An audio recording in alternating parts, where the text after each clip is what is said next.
Welcome to the Midlife Career Rebel, the podcast created for high-achieving professional women to gain the clarity, confidence, and courage they need to go after and get the life and career they want.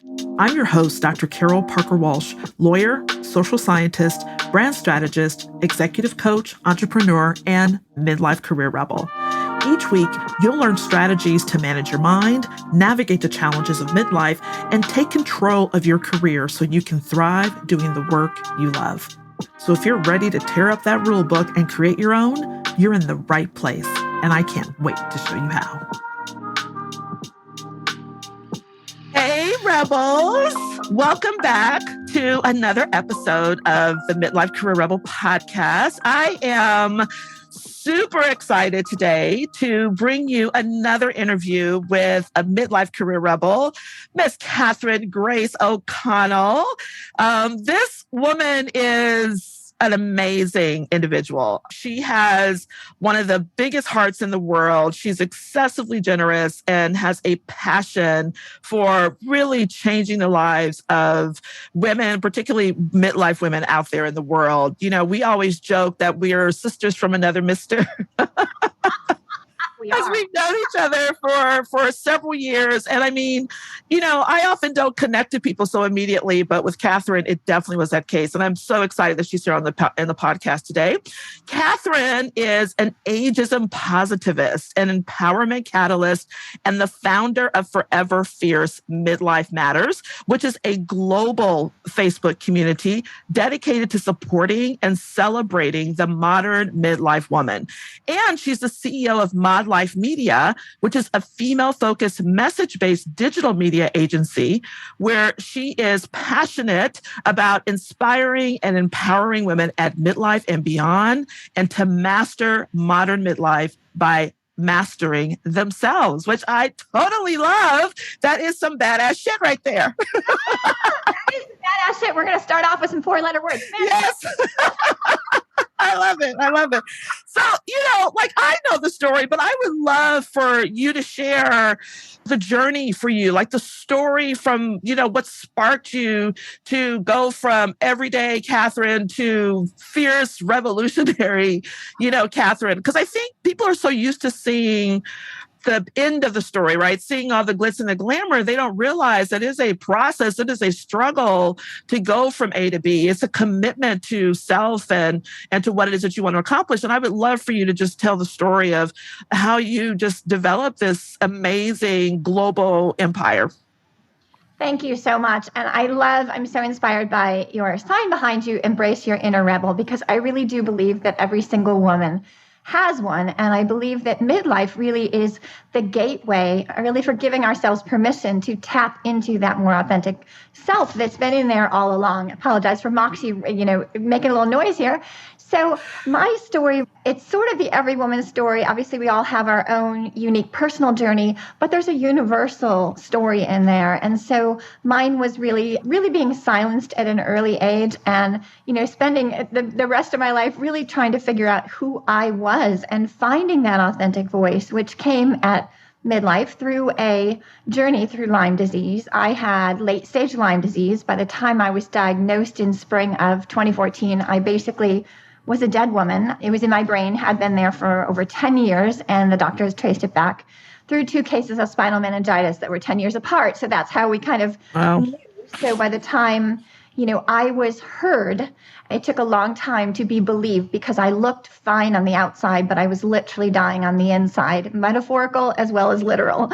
So fast forward that year, I spent a year bedridden, seizures, unable to walk, down under 100 pounds, and a near-death experience on 11/11/14 that I survived. And I have to say, I was so confused. I was not someone who was dying to live at that point. I was ready to go. At least I believed that to be true. But clearly, there was a higher part inside of me, my higher self, that said, hey, wait a minute, there's something waiting for you. So I made it through this near-death experience. It didn't mean like all of a sudden it was, and, you know, angels appeared and I was fine. I was still in the same physical condition, still in the same real psychological condition. So I had a big, big inner journey to fight the good fight, to be able to get myself up, walking, you know, healthy. And I did. I kind of let the doctors go. And I did it myself. And I did it really by unwinding the stories inside of me. And I know that sounds a little crazy, but I sat across from one of the top infectious disease specialists in LA, and he said to me, yes, you have Lyme disease. Yes, it's really serious, but the bigger issue is the trauma.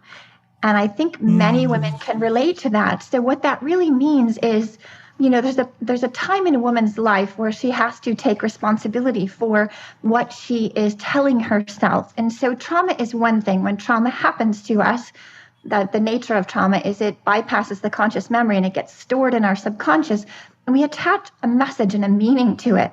So for me, that message and meaning was I was powerless. I was silenced. I was to do as I was told.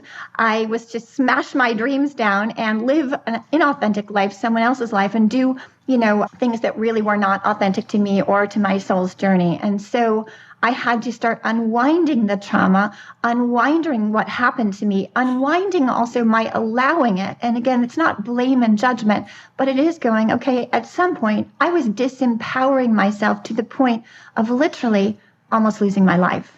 Wow.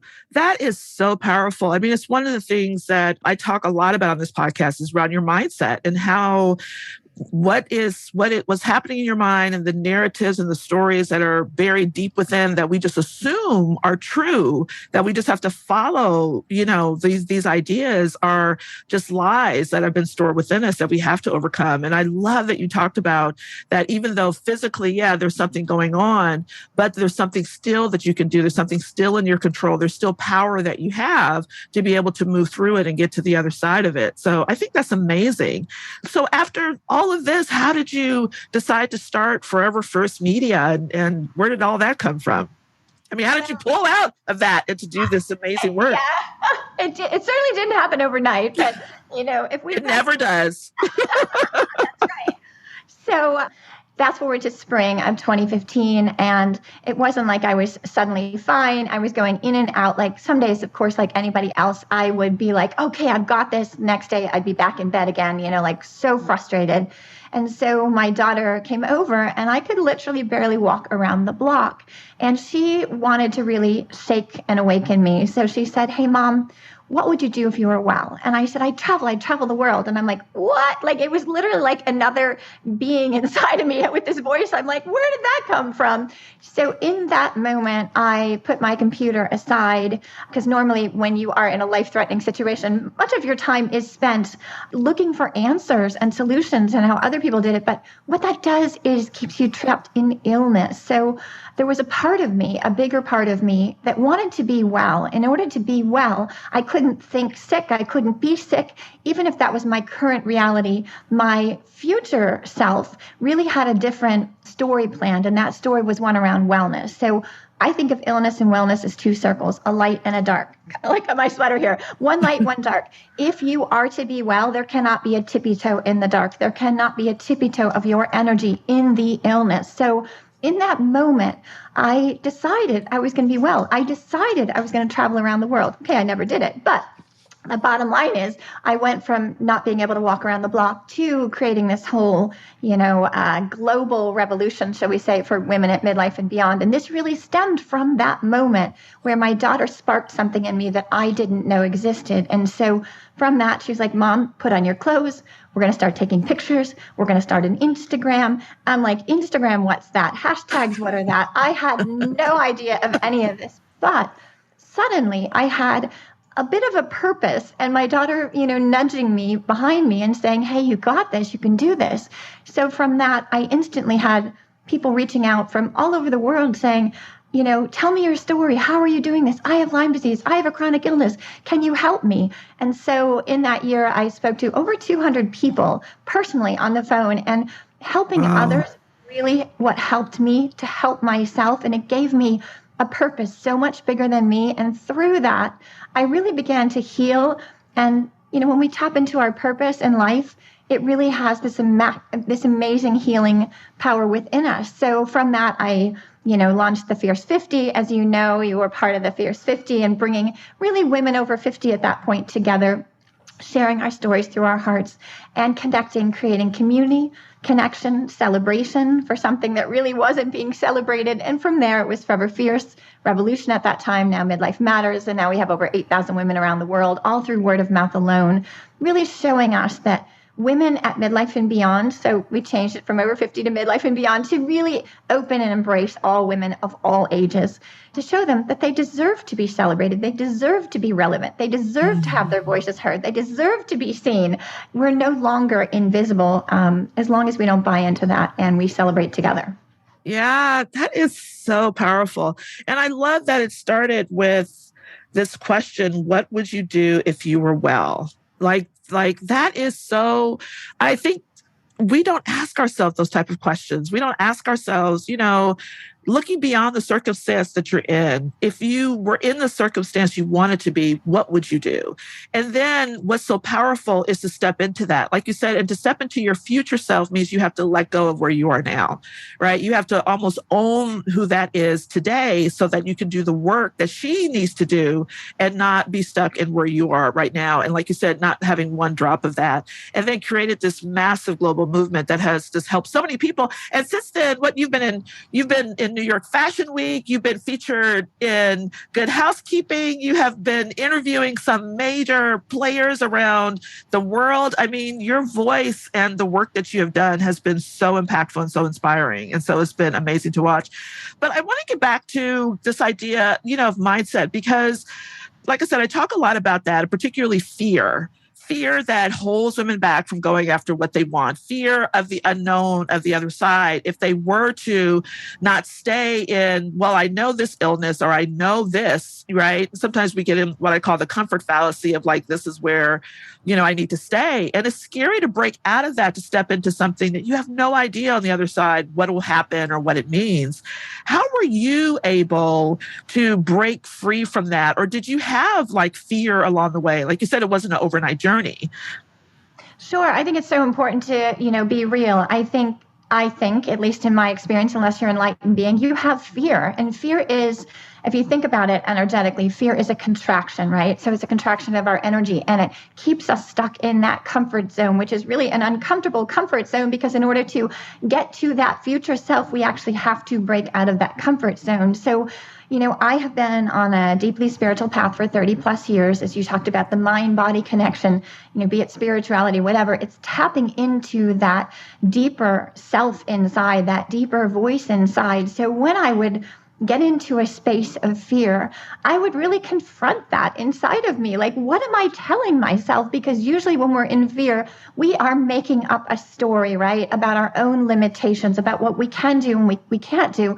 And how the heck do we know what we can do or can't do if we haven't done it, right? So, amen. Right? Pulling ourselves back. And the truth is, our future self, our dreams pull us forward. So if we allow those stories, we're going backwards. We are exactly the opposite direction of that future self, of those dreams that we have in our hearts, and they're real. To me, that is the voice of our soul, our higher self, whatever you want to call it, speaking to us and say, hey, pay attention. So fear is a natural part of that. If you can accept that and then realize when you're in fear, just look at those stories. What am I telling myself that's making me shrink, that's making my energy contract, that's making me fearful? Because you're doing it to yourself. Yeah, I love that. I love that. What other challenges? I mean, you've done this work now with so many women. I mean, you started with 200, now there's 8,000, plus in your community, consistently growing. What do you think are some of the biggest challenges women have around just really stepping into their lives and the careers that they have desired and know that they deserve and want to go after, but particularly in midlife feel like, it's just, I might as well stay where I'm at, or it's too late, or whatever, stories that they're telling themselves. Like, what do you think are some of the biggest challenges that keep us stuck and not moving forward? Well, thank you for that. And I think you just hit on the number one where we're telling ourselves things. We're telling ourselves, oh, it's too late. Well, if you think about it, it wasn't that long ago that midlife, or what we call now 40, 50, really was closer to the end of our life. Now we're literally living 80 to 85 years is the average life expectancy. So if we're at 40 or 50, we're about halfway there, maybe a little bit more. So we have tons of life left to live. And if we look at it that way, instead of, oh, it's too late, think of how much you can do in a year, 5 years, 10 years. And I know when you start putting our future out 5 or 10 years, you can lose the urge in the now. But if you start picturing yourself 5 or 10 years from now, and you get that future self literally joining in with that dream inside of you, that future self that's saying, hey, what about me? In 5 or 10 years, you can literally have an entirely new life and an entirely new self. And we've shown it scientifically from our cells, right? We regenerate our cells every 7 years. So that's our brain cells, and that mind-body connection is real. So I would say, again, question your beliefs. If there is something and you're saying to yourself, oh, it's too late, most likely you have been programmed by all the ageist, messages out there, which they are everywhere.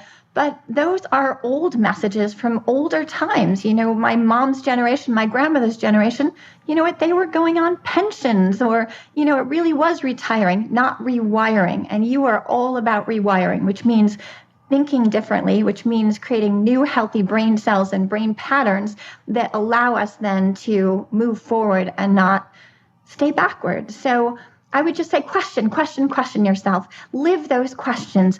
Ask yourself questions. And inside of you, you're going to get an answer, not one from a mind that created, these things like fear to hold us back, but really from a deeper part of yourself. And follow that. Follow your intuition. Spend time, being quiet, getting grounded, and, listening to those deeper parts of yourself. And then act on those. I think one of the biggest things that we face is we may have an idea, an inspiration, and we don't act on it. Fierce 50 was literally an inspiration. It came through me in a yoga class. It was like, go do this now, this booming voice to bring 50 women together, over the age of 50, literally all these details. I heard them.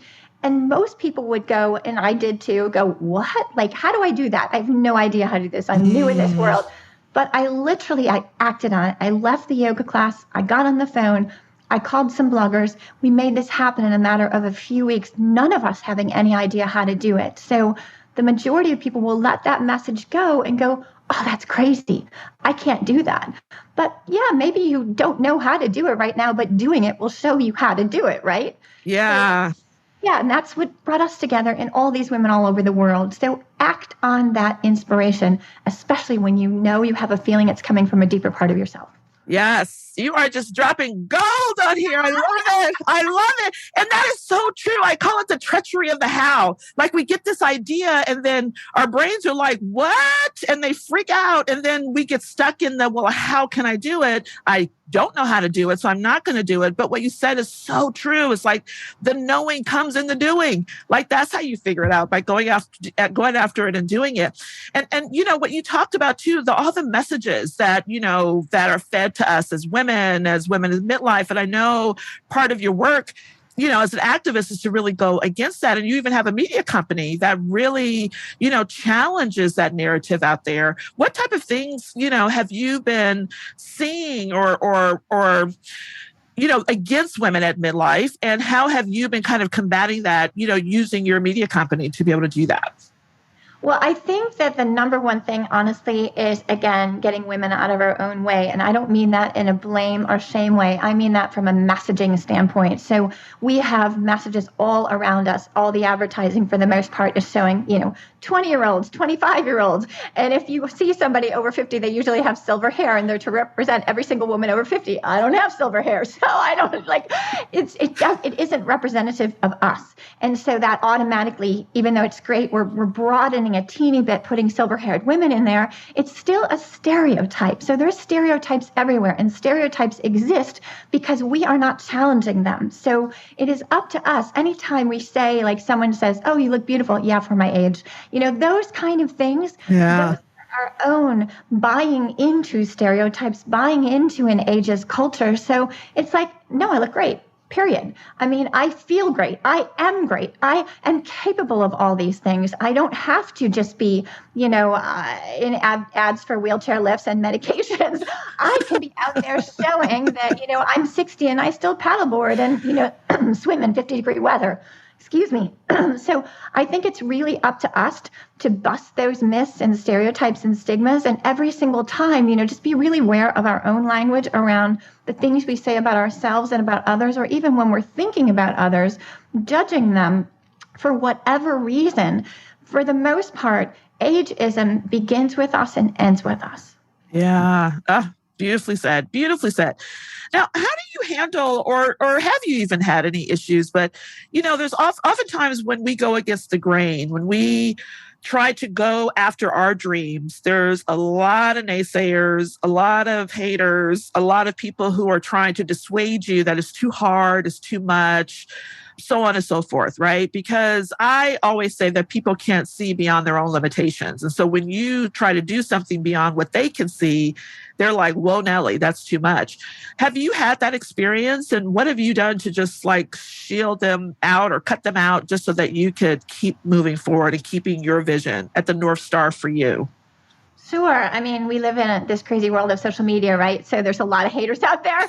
We've all experienced it. But I think the number one thing is, it's something I learned in my master's in spirituality program, which is basic Psych 101, is about projections, right? Negative and positive projections. So a negative projection is you're doing something amazing and I'm triggered on the inside. I have a wound or a belief inside of me that I can't do what you're doing. So I'm going to trigger my negativity is going to spew onto you, but it doesn't belong to you. So when someone is triggered and their internal negative emotions are spilling onto you, know immediately that has nothing to do with you. You're the trigger. You're not the cause. And their negative beliefs are separate and apart from you. So if anything, take that as fuel and go, hey, that's what you believe. That's not what I believe. I'm going to power through this and I'm going to show you, what I can do for me. And the other part of that is there is a positive side too on positive projections. So there's a thing called, like, let's say that woman, let's say I'm triggered by somebody else and I see her doing something amazing and I feel insecure. So I project something negative onto her. If you were to back that situation up and look at it again from a psychological perspective, I can't see what isn't in me. So if she's doing amazing things, that is inside of me too. Mm-hmm. So anytime that you feel, lack of self-worth and somebody's triggering you in a negative way, step back and go, oh, I can do that too, because I can't see that in her if it's not in me, and shift that in that moment. And that's literally how we change the world. Wow, that's beautiful. I love that. Great advice. Great advice. So I'm curious, what advice would you give women who are sitting on the fence, who are, have that idea, like you said, and are sitting with the how and wondering what to do? How would you suggest or advise them to gently kind of get off that fence and keep moving forward? Sure. I think of midlife, this whole period, like a trapeze. So you've got the one end you're standing on, and you've got the other end, like you got to get to, right? And in that whole space in between is this big unknown, and you got to jump off one and go in the unknown to be able to get to the other one, right? Mm-hmm. So I would say jump. I mean, jump. First of all, that net is there. There's either something inside of you or people around you who are going to support you and catch you. But to get to the other side, you have to go through this, like where it's like the butterflies and all this stuff and the not knowing.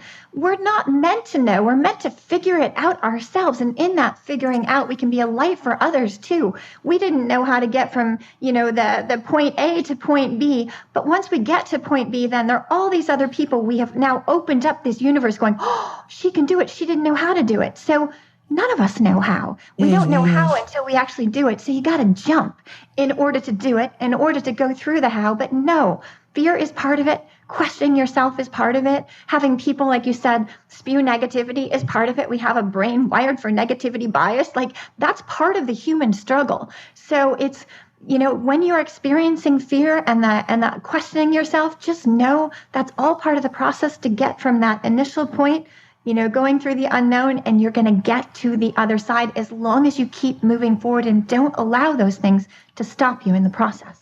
I love that. I love that. There's a comedian I love named Cat Williams who said, if you don't have, haters or people coming at you for what you're doing, then you're doing something wrong. So, count it as a blessing. Bring it on, haters, bring it on. Like you say, use it as fuel, right, to help you.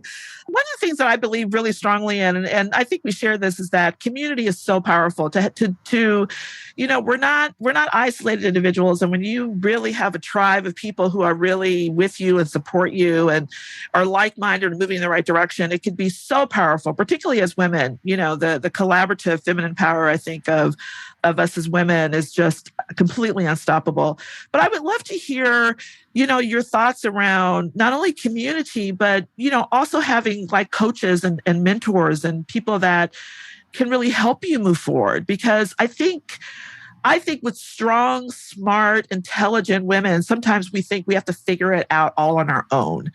And if we can't figure it out, then we internalize that as something's wrong with us, as opposed to really asking for help. I think in a lot of ways we've been socialized not to, because it means we're not strong or tough or smart enough or whatever. So I would love to get your perspective on what it means to get a coach, a mentor, reaching out to someone to say, listen, you're a little bit further along or you're doing some fabulous things. I would love to get your support or help or things of that nature. Have you utilized different coaches and mentors along your journey? And what is your thought and belief around getting that level of support? Of course, I love what you do. There's a million wonderful women out there mentoring or coaching other women. So obviously, anytime we can link arms and we can, be that light for the person, behind us that perhaps isn't where we are in our journey, be it a mentorship or a coach. And coaching, obviously, there are many different facets of coaches, be it a life coach or what you do, in career coaching and really helping women because, we don't know what we don't know, right? And if we have someone who has walked that path, who can share those things with us and also catch us when we fall, meaning be it literally, again, or metaphorically, when we're starting to go into fear and going, oh, I can't do that, and shrinking back, they can go, hey, I was there.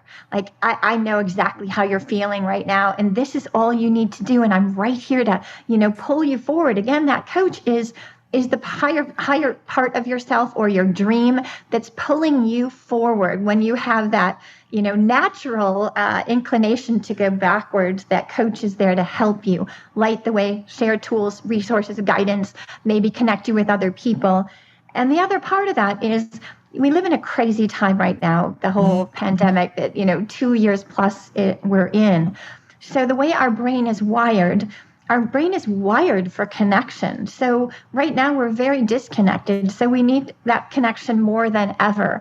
The brain shows us scientific research that, if we have maybe a penchant toward depression and we're in isolation, we're going to slip now into despair. So connection is the way of, stopping that in its tracks. Really, connection is unbelievably powerful. So connection through a mentor, connection through a coach, connection through a community, connection via, celebrating each other and our resources, sharing those with one another is literally transformative. And you talk about that mind-body connection. It keeps you in a really positive space and helps you from slipping backward, which we can do when we're on our own.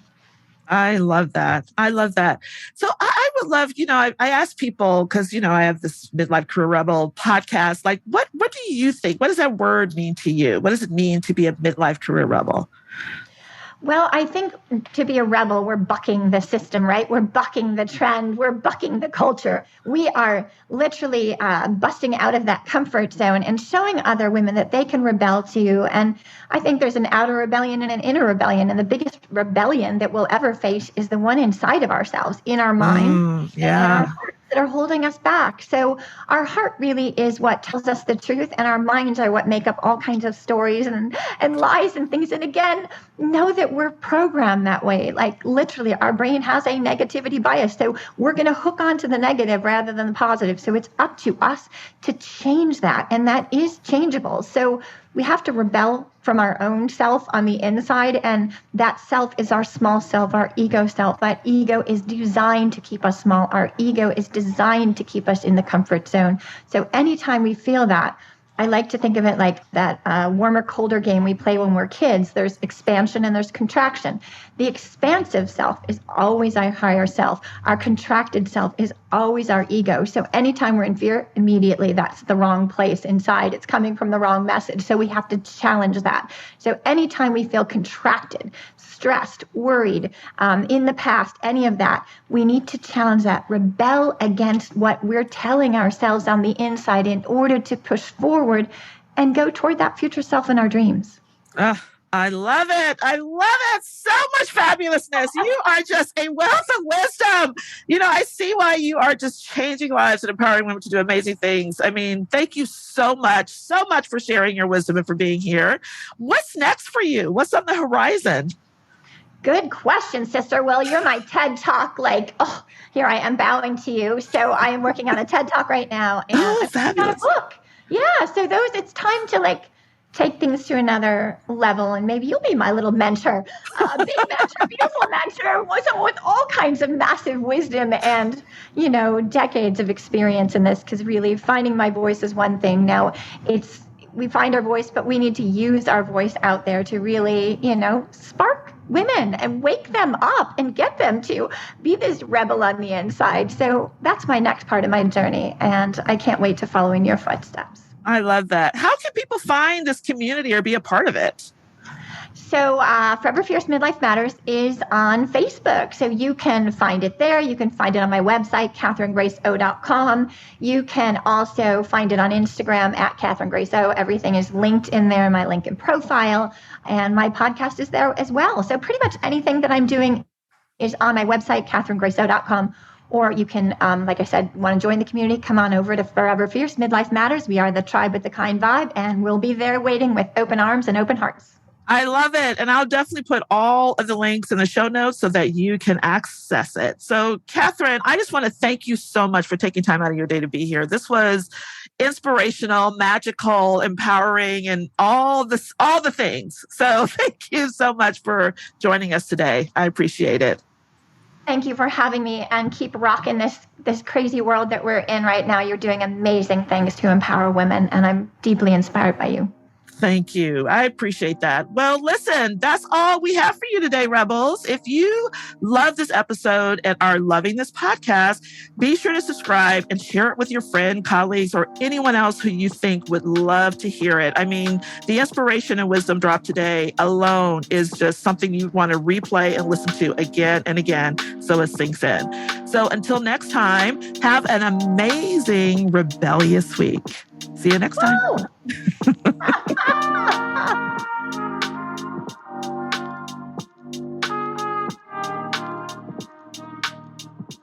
Hey, if you're loving what you're learning on the podcast, then you've got to come check out the Career Rebel Academy.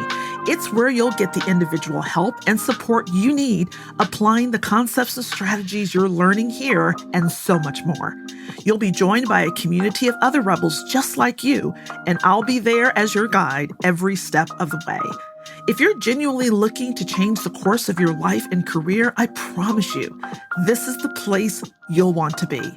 Just go to www.carolparkerwalsh.com/career-rebel-academy. I can't wait to see you there.